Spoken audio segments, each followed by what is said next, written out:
दोस्तों, चौथे test match में ऋषभ पंत घायल होकर अस्पताल में हुए भर्ती तो फूट फूट कर रोने लगी उर्वशी रौतेला।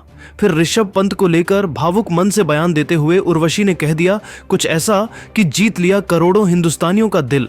तो आखिर ऋषभ पंत के अस्पताल में भर्ती होने के बाद क्यों रोने लगी उर्वशी रौतेला? ऋषभ को लेकर बयान देते हुए उर्वशी ने क्या कुछ कहा है, उनके पूरे बयान को तो हम आपको इस वीडियो में जरूर दिखाएंगे। लेकिन उससे पहले आपको क्या लगता है, क्या ऋषभ पंत फिट होकर वापसी कर पाएंगे या फिर नहीं? आप खुद नीचे कमेंट करके बताइए। दोस्तों, भारत और इंग्लैंड के बीच खेले जा रहे चौथे टेस्ट मैच के पहले दिन ऋषभ पंत अपने चिर परिचित बिंदास अंदाज में बल्लेबाजी कर रहे थे। उनकी हर शॉट में आत्मविश्वास और जोश झलक रहा था। स्टेडियम में बैठे दर्शक उनकी बल्लेबाजी का लुत्फ उठा रहे थे और ऐसा लग रहा था कि पंत एक बार फिर गेंदबाजों की धज्जियां उड़ाने वाले हैं। लेकिन 68वें ओवर में इंग्लैंड के तेज गेंदबाज क्रिस वॉक्स की एक गेंद ने सब कुछ बदल दिया। गेंद तेजी से उछली और सीधे ऋषभ के बाएं पैर पर जा लगी। गेंद की रफ्तार इतनी तेज थी कि ऋषभ दर्द से कराहते हुए मैदान पर गिर पड़े। उनके पैर से खून बहने लगा और यह देखकर मैदान पर मौजूद सभी लोग स्तब्ध रह गए। मेडिकल टीम तुरंत मैदान पर पहुंची, लेकिन ऋषभ की हालत इतनी गंभीर थी कि उन्हें तुरंत अस्पताल ले जाना पड़ा। इस घटना ने न केवल भारतीय क्रिकेट टीम को बल्कि पूरे देश को सदमे में डाल दिया। ऋषभ पंत के घायल होने के बाद उर्वशी रौतेला फूट फूट कर रोने लगी। फिर उन्होंने पंत को लेकर बड़ा बयान दे दिया है, तो वीडियो के अंत तक बने रहिए। हम आपको उर्वशी के पूरे बयान को दिखाने वाले हैं। उर्वशी रौतेला ने बेहद भावुक मन से पंत को लेकर बयान देते हुए कहा कि ऋषभ, तुम सिर्फ एक क्रिकेटर नहीं बल्कि लाखों लोगों की प्रेरणा हो। तुम्हारी चोट की खबर सुनकर मेरा दिल टूट गया। मैंने तुम्हें हमेशा मैदान पर बिना किसी डर के दुनिया के सबसे खतरनाक गेंदबाजों को धोते देखा है। तुम्हारी वो मुस्कान, वो बिंदास अंदाज और वो जज्बा हर किसी के दिल को छू जाता है। जब मैंने सुना कि तुम दर्द में कराह रहे हो और तुम्हें अस्पताल ले जाया जा रहा है, मेरी आंखें नम हो गईं। मैं फूट फूट कर रो पड़ी, क्योंकि तुम मेरे लिए सिर्फ एक नाम नहीं बल्कि एक भावना हो। तुम वो योद्धा हो जो कभी हार नहीं मानता। चाहे वह ऑस्ट्रेलिया में तुम्हारी ऐतिहासिक पारी हो या इंग्लैंड के खिलाफ तुम्हारा बेखौफ अंदाज, तुमने हमेशा भारत का सिर गर्व से ऊंचा किया है। यह चोट तुम्हें रोक नहीं सकती। मैं तुम्हारे लिए, तुम्हारे परिवार के लिए और तुम्हारे सपनों के लिए दुआ करती हूं कि तुम जल्द से जल्द ठीक होकर मैदान पर लौटो। तुम्हारी वो हंसी, वो जोश और वो बेफिक्र अंदाज फिर से देखने का इंतजार है। ऋषभ, तुम एक सितारा हो और सितारे कभी नहीं डूबते। मेरी हर दुआ तुम्हारे साथ है। जल्दी ठीक हो जाओ। उर्वशी का यह बयान इतना भावुक था कि इसे सुनकर न केवल ऋषभ के प्रशंसकों की आंखें नम हो गईं, बल्कि पूरे देश में उनके लिए दुआओं का सिलसिला शुरू हो गया। उर्वशी ने अपने बयान में जिस तरह से ऋषभ की हिम्मत, उनके जज्बे और उनकी बेखौफ बल्लेबाजी की तारीफ की, उसने हर भारतीय के दिल को छू लिया।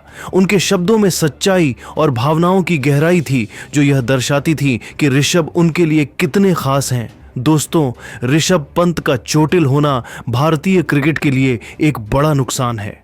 उनकी बेखौफ बल्लेबाजी और चुलबुला अंदाज हर किसी के दिल में बसता है। लेकिन जैसा कि उर्वशी रौतेला ने कहा कि ऋषभ एक योद्धा हैं और योद्धा कभी हार नहीं मानते। उन्होंने पहले भी कई बार मुश्किल हालात में शानदार वापसी की है और इस बार भी वह जरूर मैदान पर धमाल मचाने लौटेंगे। लेकिन दोस्तों, उर्वशी रौतेला के इस भावुक बयान को लेकर आप क्या कुछ सोचते हैं? नीचे कमेंट करके बताइए और ऐसी ही नई नई वीडियो के लिए हमारे चैनल को जरूर सब्सक्राइब करिए। धन्यवाद। दोनों बल्लेबाज मैदान पर पूरी तरह सेट हो चुके थे और तेजी से रन बनाकर भारत के स्कोर को आगे बढ़ा रहे थे। 88वें ओवर में बेन स्टोक्स ने रणनीति बदली और गेंद को लियाम डॉसन के हाथों में थमा दिया। लेकिन इस बार जडेजा ने उनकी जमकर धुनाई कर दी। ओवर की पहली गेंद पर जडेजा ने मिड विकेट की दिशा में शानदार चौका जड़ा। फिर दूसरी गेंद पर तेजी से दौड़कर 2 रन पूरे किए। इसके बाद भी जडेजा का बल्ला रुकने का नाम नहीं ले रहा था। उन्होंने 5वीं गेंद पर लॉन्ग ऑन के ऊपर से गगनचुंबी छक्का जड़कर लियाम डॉसन के होश उड़ा दिए। इसी के साथ जडेजा ने अपना अर्धशतक भी पूरा कर लिया। 88 ओवर के बाद भारत का स्कोर 4 विकेट पर 292 रन हो गया था। 88 ओवर के बाद भारत का स्कोर 4 विकेट पर 292 रन हो गया था। 88 ओवर के बाद भारत का स्कोर 4 विकेट पर 292 रन हो गया था। जहां एक तरफ जडेजा चौके छक्के लगाकर स्कोर को तेजी से आगे बढ़ा रहे थे, वहीं शार्दुल ठाकुर भी उनका भरपूर साथ दे रहे थे, जबकि इंग्लैंड की टीम को विकेट की सख्त जरूरत थी। 91वें ओवर में बेन स्टोक्स ने गेंदबाजी के लिए ब्राइडन कार्स को बुलाया। कार्स ने खतरनाक गेंदबाजी की और दोनों बल्लेबाजों को संभल कर खेलने पर मजबूर कर दिया। शार्दुल और जडेजा ने इस ओवर में सावधानी बरतते हुए सिर्फ 2 रन लिए। कार्स ने इस ओवर में शानदार गेंदबाजी की, लेकिन वह इन दोनों की साझेदारी को तोड़ नहीं सके। 99वें ओवर में बेन स्टोक्स खुद गेंदबाजी करने आए। उनके सामने स्ट्राइक पर थे शार्दुल ठाकुर। स्टोक्स की पहली 2 गेंदों पर शार्दुल कोई रन नहीं बना सके, लेकिन तीसरी गेंद को उन्होंने ऑफ साइड की दिशा में शानदार चौका जड़कर भारत के स्कोर को आगे बढ़ाया। अगली गेंद पर शार्दुल ने लेग साइड की दिशा में 92 मीटर का तगड़ा छक्का लगाकर स्टोक्स की जमकर धुनाई की। 5वीं गेंद पर सिंगल लेकर शार्दुल ने स्ट्राइक जडेजा को दी। ओवर की अंतिम गेंद पर जडेजा ने भी सिंगल लिया। 99वें ओवर के बाद भारत का स्कोर 306 रन तक पहुंच गया था। 96वें ओवर में इंग्लैंड की ओर से गेंदबाजी करने आए जोफ्रा आर्चर, लेकिन इस बार शार्दुल ठाकुर ने आतंक मचा दिया। ताबड़तोड़ अंदाज में बल्लेबाजी करते हुए शार्दुल ने ओवर की शुरुआती 2 गेंदों पर लगातार 2 गगनचुंबी छक्के जड़े। तीसरी गेंद को उन्होंने चौके में तब्दील कर दिया। इसके बाद भी शार्दुल का तूफान रुकने का नाम नहीं ले रहा था। उन्होंने चौथी और 5वीं गेंद पर भी खतरनाक छक्के लगाकर जोफ्रा आर्चर को खून के आंसू रुला दिए। इस ओवर में शार्दुल ने अकेले 28 रन बटोर लिए। 96 ओवर के बाद भारत का स्कोर 334 रन तक पहुंच गया था और शार्दुल ठाकुर अपने अर्धशतक के करीब पहुंच चुके थे। 101वें ओवर में बेन स्टोक्स ने रणनीति बदली और गेंदबाजी के लिए क्रिस वॉक्स को बुलाया। वोक्स की चौथी गेंद पर जडेजा ने मिड ऑन की दिशा में शानदार छक्का जड़कर अपना तूफानी शतक पूरा किया। जडेजा का यह शतक 142 गेंदों में 8 चौकों और 6 छक्कों की मदद से आया। उन्होंने बल्ले को हवा में लहराकर इस पल का जश्न मनाया। 101 ओवर के बाद भारत का स्कोर 4 विकेट के नुकसान पर 346 रन हो गया था।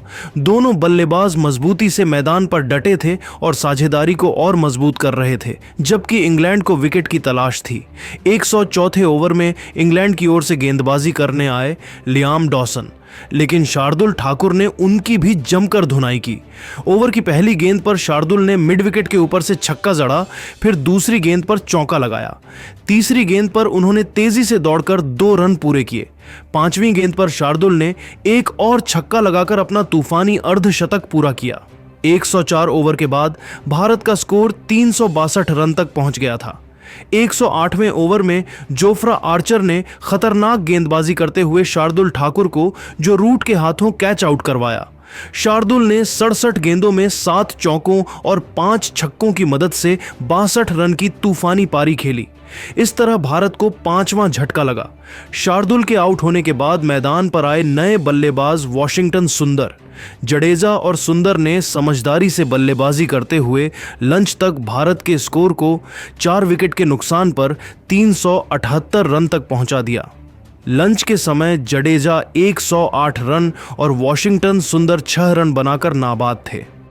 लंच के बाद खेल शुरू हुआ तो इंग्लैंड के कप्तान बेन स्टोक्स ने गेंदबाजी की शुरुआत क्रिस वॉक्स से करवाई। उनके सामने स्ट्राइक पर थे वॉशिंगटन सुंदर। सुंदर ने पहली गेंद को डिफेंड किया, लेकिन दूसरी गेंद को लॉन्ग ऑफ की दिशा में खेलकर 2 रन बटोरे। तीसरी गेंद पर सुंदर ने कवर की दिशा में शानदार चौका जड़ा। इस ओवर में भारत ने 7 रन जोड़े और स्कोर 385 रन हो गया। 112वें ओवर में जोफ्रा आर्चर ने शानदार गेंदबाजी की, लेकिन जडेजा ने उनकी तीसरी गेंद को मिड विकेट की दिशा में शानदार शॉट खेलकर 3 रन लिए। गेंद बाउंड्री की ओर जा रही थी, लेकिन ओली पोप ने शानदार फील्डिंग करते हुए गेंद को रोक लिया। अगली गेंद पर सुंदर ने सिंगल लिया और स्ट्राइक जडेजा को दी। जडेजा ने 5वीं गेंद पर ऑफ स्टंप के बाहर की गेंद को कट करके खतरनाक चौका जड़ा। इस ओवर में भारत ने 8 रन जोड़े और स्कोर 393 रन तक पहुंच गया। 115वें ओवर में बेन स्टोक्स ने गेंदबाजी के लिए लियाम डॉसन को बुलाया, लेकिन इस बार वॉशिंगटन सुंदर ने उनकी जमकर धुनाई कर दी। ओवर की पहली गेंद पर सुंदर ने लॉन गॉन के ऊपर से गगनचुंबी छक्का जड़ा। दूसरी गेंद पर उन्होंने तेजी से दौड़कर 2 रन पूरे किए।